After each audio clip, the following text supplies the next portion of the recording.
Hi friends, 10 நிமிஷத்தில் உருளைக்கிழங்கு வச்சு ஒரு சூப்பரான ஒரு நல்ல சாஃப்டாக ஜூஸியான ஒரு ஸ்நாக்ஸ் ஒன்று செய்ய போகிறோம். ஈவினிங் ஸ்நாக்ஸ் வாங்க எப்படி செய்கிறதுன்னு பார்த்துடலாம். வீடியோக்குள்ளே போக முன்னாடி நம்ம சேனலில் ஃபஸ்ட் டைம் பார்த்திங்கன்னா சப்ஸ்கிரைப் பண்ணிவிடுங்க. பக்கத்தில் இருக்க பெல் ஐக்கானே கிளிக் பண்ணிக்கிடுங்க. அப்போ தான் போடக்கூடிய வீடியோஸ்லாம் உடனுக்குடன் நோட்டிஃபிகேஷன் வரும். வாங்க வீடியோக்குள்ளே போகலாம். உருளைக்கிழங்கு நான் அவிச்சு வச்சுருக்கேன். அதை ஒரு பாத்திரத்தில் சேர்த்துப்போம். அதை நல்லா மேஷ் பண்ணி எடுத்துப்போம்.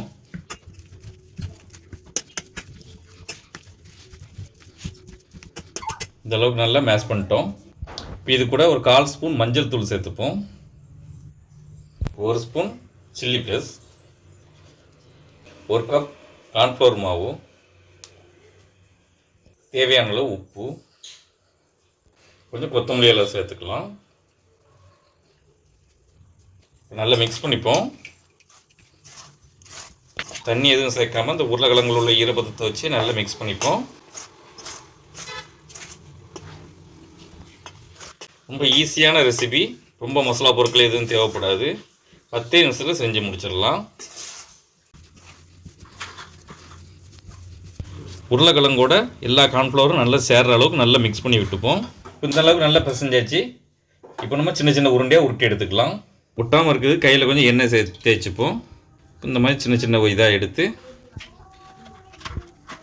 இப்போ எல்லாத்தையும் நம்ம இப்படி உருட்டிட்டோம். கடாயில் எண்ணெய் சேர்த்துருக்கேன். எண்ணெய் சூடாகிட்டு இப்போ போட்டுருவோம்.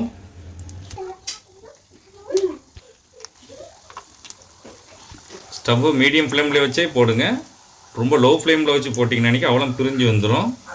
எண்ணெயும் ரொம்ப பிடிச்சிரும். ஸ்டவ்வை மீடியம் ஃப்ளேம்லேயே வச்சுக்கிடுங்க. உங்கள் கடாயோட அகலத்தை பொறுத்து 1 ட்ரிப்போ 2 ட்ரிப்போ போட்டு பொரிச்சு எடுத்துக்கிடுங்க. இப்போ ஒரு சைடு கொஞ்சம் வெந்துட்டு பரட்டி போட்டுப்போம். போட்ட உடனே அவ்வளோ பரட்டி போட்டுறக்கூடாது, பிரிஞ்சு வந்துடும். கொஞ்சம் வெந்து செட் ஆன உடனே பரட்டி போட்டிங்கன்னா கரெக்டாக இருக்கும். நம்ம ஏற்கனவே வேக வச்சுருக்க உருளைக்கிழங்குங்கிறதுனால ரொம்ப நேரம் வேக வைக்க வேண்டியதில்லை. கொஞ்சம் முறுமுறுப்பாக வர்ற வரைக்கும் போட்டால் போதும். சைடு நல்லா வெந்துட்டு இப்போ எடுத்துருவோம்.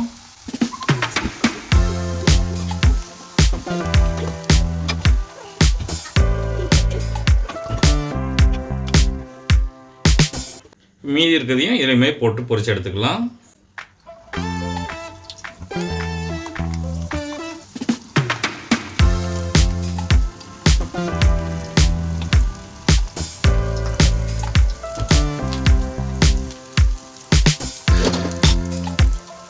இதையும் மீடியம் ஃப்ளேம்லேயே வச்சு முறுமுறுப்பாக பொரிச்சு எடுத்துக்கலாம்.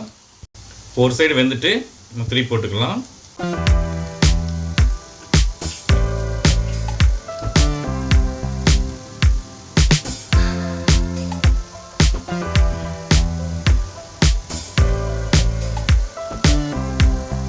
இப்போ இதையும் மீடியம் ஃப்ளேமில் வச்சு நல்லா முறுமுறுப்பாக பொரிச்சு எடுத்துக்கலாம்.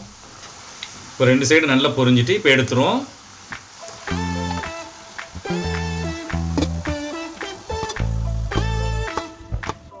நம்மளுடைய பொட்டேட்டோ பால் ரெடி ஆகிட்டு. இது ரொம்பவே சூப்பராக இருக்கும். நீங்களும் ஒரு ட்ரிப் வீட்டில் ட்ரை பண்ணி பாருங்கள். ஈஸியாக 10 நிமிஷத்தில் நம்ம ஒரு ஸ்நாக்ஸ் செஞ்சு முடிச்சிட்டோம். வெளியே நல்ல கிறிஸ்பியாகவும் உள்ள நல்ல சாஃப்டாகவும் நல்ல ஜூஸியாகவும் இருக்கும். நீங்களும் ஒரு ட்ரிப் வீட்டில் ட்ரை பண்ணி பாருங்கள். எப்படி இருந்துச்சுன்னு கமெண்ட்டில் சொல்லுங்கள். இந்த வீடியோ பிடிச்சிருந்தா லைக் பண்ணுங்கள். உங்கள் ஃப்ரெண்ட்ஸ் அண்ட் ஃபேமிலிக்கு ஷேர் பண்ணுங்கள். இதை போல் நிறைய வீடியோஸ் பார்க்க மறக்காம சேனலுக்கு சப்ஸ்கிரைப் பண்ணிவிடுங்க. நம்ம சேனலில் ஈவினிங் ஸ்நாக்ஸ் ரெசிபி நிறைய போட்டிருக்கோம். லிங்க் டிஸ்கிரிப்ஷனில் கொடுக்க மறக்காமல் செக் பண்ணி பாருங்கள்.